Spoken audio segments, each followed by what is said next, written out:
Hola amigos, bienvenidos a un nuevo... Hello guys, welcome to a new video from the channel. This time we'll check how to record in VRCHAT PC. So let's start. For doing this, we can use the program TuneS Kit Screen Recorder. You can download completely free on your Windows. So how you can do it? So first you have to launch and select the game recording. As you can see here, you can see and select the game recording, download and install TuneS Kit Screen Recording from above link. You can download here, and you can see the main interface. Select recording mode, game recording, and choose VRCHat. Now as you can see here. Step number 2, adjust recording settings for VRCHat. Next, you can set up a recording preferences on options button. So you can see here the preference, and you can change whatever you prefer.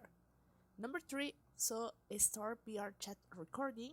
So before you start, you can enable webcam and studio options if you want to record yourself. Then tap to the record button and start recording VRCHat game, as you can see here. And number 4 is SD VR gameplay. So here you can double click, check VRCHat recording, and tap edit icon trim and the set length and hit the folder. So now you can start doing it. So guys, well, I hope this works for you. Thank you for watching this video. Remember to subscribe and give thumb up to this video.